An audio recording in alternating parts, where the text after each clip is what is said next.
ঘূর্ণিঝড় রেমাল পরিস্থিতিতে বরগুনায় এখন গুঁড়ি গুঁড়ি বৃষ্টি হচ্ছে। আবার এই যে বৃষ্টির প্রভাবে কিন্তু বাতাসও আমরা লক্ষ্য করছি। কিন্তু এই বাতাস থাকলেও স্বাভাবিকভাবে যে ঘূর্ণিঝড়ের সময় যে বাতাস থাকে সে ধরনের কিন্তু কোনো বাতাসই আমরা লক্ষ্য করিনি। এছাড়াও নদীতে পরিবেশ কিন্তু শান্ত রয়েছে। নদীর পানি আমরা যদি দেখি সেক্ষেত্রে কিন্তু ঘূর্ণিঝড়ের সময়ে যেভাবে ঢেউ থাকে সেরকম কিন্তু কোনো ঢেউ আমরা এখন পর্যন্ত লক্ষ্য করিনি। আমি এই মুহূর্তে যেখানে রয়েছি সেটি হচ্ছে বরগুনার বড়ইতলা নামক একটি এলাকায়, এবং এখানে কিন্তু নিয়মিত খেয়া পারাপার হয়। এবং আজকে এই দুর্যোগপূর্ণ যে আবহাওয়া, সেই আবহাওয়ার মধ্যেও আমরা সকাল থেকেই দেখছি যে খেয়া পারাপার কিন্তু এখানে চালু রয়েছে। অবশ্য আমাদেরকে উপজেলা প্রশাসন থেকে জানানো হয়েছিল যে খেয়া বন্ধের জন্য গতকালকেই নোটিশ দেওয়া হয়েছে, কিন্তু তারপরেও কিন্তু খেয়া চলছে। আমরা যোগাযোগ করেছিলাম উপজেলা প্রশাসনের সাথে, তারা বলছে আসলে যে যদি আবহাওয়ার অবস্থা আরও বেশি খারাপ হয় তো সেক্ষেত্রে খেয়াগুলো বন্ধ থাকবে, তাছাড়াও বন্ধ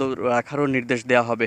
আমি এই মুহূর্তে দেখাচ্ছি যে আসলে একটি ট্রলার কিন্তু আসছে, যে ট্রলারে কিন্তু অতিরিক্ত যাত্রী বোঝাই করেই আসছে, এবং এই আবহাওয়াতে এত যাত্রী নিয়ে খেয়া পারাপারে আসলে ঝুঁকি কিন্তু থেকে যায়।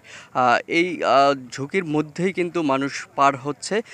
বন্যার অবস্থা যদি বেড়ে যায়, সেক্ষেত্রে যদি আবহাওয়া যদি খারাপ হয়ে যদি নদীতে ঢেউ বেড়ে যায়, তখন কিন্তু আসলে এই ট্রলার ডুবে কিন্তু প্রাণহানির ঘটনা ঘটতে পারে।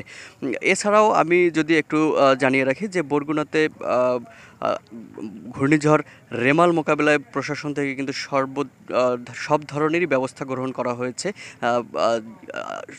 যারা আসলে উপকূলে বসবাস করেন তাদেরকে গতকালকে থেকেই মাইকিং করা হয়েছে যাতে আশ্রয় কেন্দ্রে চলে আসে এবং সেখানে নিরাপদে থাকে। এছাড়াও জেলা প্রশাসনের 2টি স্পিড বোট রেডি রাখা হয়েছে, যদি কোনো দুর্যোগপূর্ণ আবহাওয়ার মধ্যে কেউ যদি বিপদগ্রস্ত হয়ে থাকে তাকে যাতে খুব দ্রুত সময়ের মধ্যেই উদ্ধার করে নিয়ে আসা যায়। এছাড়াও জেলা পুলিশের পক্ষ থেকেও কিন্তু স্পিড বোট রেডি রাখা হয়েছে। তাছাড়াও রেডি আছে কোস্টগার্ড, এবং আরও প্রস্তুত রাখা হয়েছে স্বেচ্ছাসেবী যারা রয়েছেন, প্রায় 9,000 স্বেচ্ছাসেবী, যারা এই দুর্যোগপূর্ণ সময়ে এবং দুর্যোগ পরবর্তী সময়ে প্রশাসনকে সহযোগিতা করবেন বিপদগ্রস্ত মানুষকে উদ্ধার অভিযানে। এবং ফায়ার সার্ভিস থেকে শুরু করে বিদ্যুৎ বিভাগকেও প্রস্তুত রাখা হয়েছে যাতে ঘূর্ণিঝড় যদি বরগুনাতে আঘাত হানে সেক্ষেত্রে যে বিপদ তৈরি হবে এবং মানুষের দুর্ভোগ কমাতে যাতে দ্রুত তারা কাজ করতে পারে সে নির্দেশনাই দেওয়া হয়েছে জেলা প্রশাসন থেকে। এই ছিল সর্বশেষ বরগুনা থেকে রেমাল পরিস্থিতির।